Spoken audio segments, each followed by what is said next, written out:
এই চ্যানেলে সম্প্রচারিত সকল খবরই সচেতনতামূলক এবং শিক্ষণীয়, কোনো কিছুই প্রভাবিত নয়। কয়লা শিল্প পরিস্থিতি খতিয়ে দেখতে বৈঠক সিউড়ির পিডিসিএল অফিসে।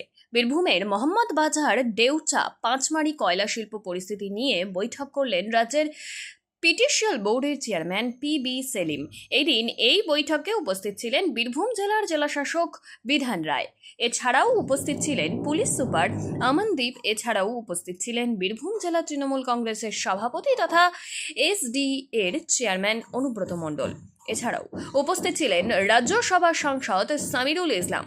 যেখানে ঘন্টার পর ঘন্টা বৈঠক ছেড়ে পরিস্থিতি ও কাজের অগ্রগতি বাড়াতে চাঁদা মৌজা সহ পাঁচামি এলাকায় পরিদর্শন করতে গেলেন প্রতিনিধি দল। গতকাল রাজ্যের মুখ্যমন্ত্রীর নির্দেশের পরই পূজার্চনার মাধ্যমে মোহাম্মদ বাজার ব্লকের চাঁদা মৌজার সরকারি ল্যান্ডের উপরে কাজ শুরু হয়।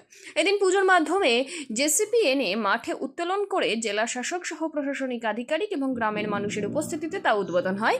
ইতিমধ্যেই এই কয়লা শিল্পের জমিদাতা সহ পাট্টা প্রাপকদের চাকরি প্রদান সহ কয়লা শিল্পের বড় প্যাকেজ ঘোষণা করেছেন মুখ্যমন্ত্রী।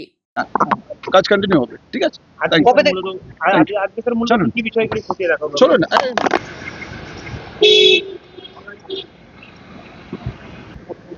এখন দাদা